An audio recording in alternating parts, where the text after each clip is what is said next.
पिछली रोटी घर के मर्द नहीं तू खाया कर बहू। बहू, तुझे कितनी बार कहा है कि पिछली रोटी किसी की भी थाली में मत परोसना, फिर भी आज तूने मेरे बेटे की प्लेट में परोस दी। कितनी बार तुझे एक ही बात समझाऊं, इतनी छोटी बात तेरे दिमाग में क्यों नहीं घुसती। ऐसा कहते हुए लीला जी थाली से पिछली रोटी निकालकर गुस्से से नीना के हाथों में पटक कर रख देती हैं। कहती हैं, इसे तू खाया कर। 100 दफ़ा मैंने तुझसे कहा है कि घर के मर्द को पिछली रोटी नहीं खिलाते, फिर भी परोस आती है।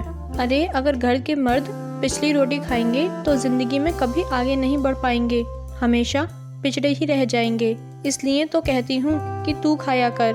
वैसे भी तुझे कौन सा दुनिया से आगे निकलना है जो तू नहीं खाती ये पिछली रोटी। गुस्से से लीला जी कहती हैं, माँ जी मैं ही तो खाती आई हूँ जब से इस घर में ब्याह कर आई हूँ, पर आज वो आटा थोड़ा सा ही बचा था और खाने के लिए सिर्फ ये और मैं ही बचे थे, तो मैंने इनकी थाली में वो रोटी परोस दी, क्योंकि रोटी एक आदमी के खाने भर की ही थी। डर से झिझकते हुए नीना कहती है, हाँ हाँ सब पता है तेरा नाटक, खुद को खाना नहीं है तो बहाने बना रही है, और आटा खत्म था तो बैनी को बोलकर पिसवाना था ना, रेडीमेड मंगवाना था, ये सब तेरे बहाने हैं बहू, मैं अच्छी तरह जानती हूँ। हाथ नचाते हुए लीला जी कहती हैं, माँ जी वो मैंने कहा था देवर जी को कि आटा थोड़ा ही बचा है, इसलिए जल्दी भेज दें। वो शायद से भूल गए होंगे, इसलिए भेजे नहीं शाम तक, तो मैंने जितना आटा था उतने की ही रोटी बना दी।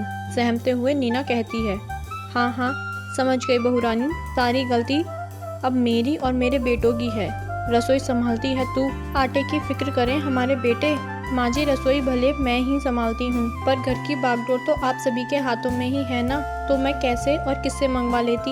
इतना सुनाने के बाद नाराजगी के साथ नीना कहती है, देख नीना आजकल तेरी जुबान बहुत चलने लगी है, थोड़ा संभाल, ऐसा ना हो कि त्रिवेणी नीना का पति को बोलकर तेरी जुबान के साथ साथ तुझे भी बाहर का रास्ता देखना पड़ जाए, इसलिए अपने मुंह पर ताला लगा कर रख और जितना बोला जाए उतना ही किया कर। लीला जी की जली कटी सुनकर नीना थोड़ी देर सुन्न सी वहीं खड़ी रही, जिसे देखकर लीला जी नीना को डांटते हुए कहती हैं, अब जा यहाँ से, खड़ी मत रह, सिर पर मर्दों को चैन से खाना खाने दे। लीला जी की कड़वी बातें नीना के आंखों में आंसू लाने के लिए बहुत थीं। आंख अभी डबडबा रही थी कि किसी ने नीना के हाथों को झकझोरते हुए कहा, मम्मी जी कहाँ खो गई आप पिछली रोटी के बारे में कुछ कह रही थी मम्मी जी।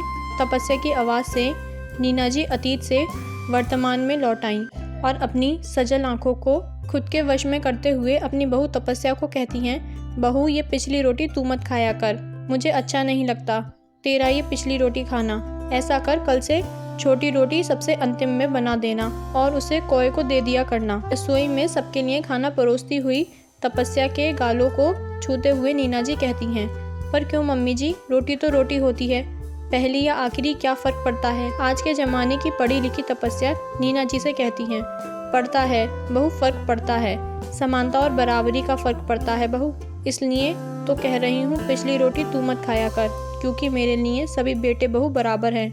नीना जी खुद पर बीते कल की कहानी को याद करके कहती हैं, ठीक है माँ जी, आप जैसा उचित समझें, कहकर तपस्या टेबल पर प्लेट लगाने चली जाती है। और नीना जी फिर से अतीत के गलियारों में कितना फ़र्क करती थी मेरी सासू माँ मुझ में और सभी बहुओं में। जब मैं अकेली थी तो भी पिछली रोटी मैं ही खाया करती थी, और जब देवरानियाँ आने लगी तो भी मैं ही खाया करती थी पिछली रोटी, क्योंकि सासू माँ की नज़र में मैं ही सबसे पिछड़ी थी और उनके मरते दम तक भी रही।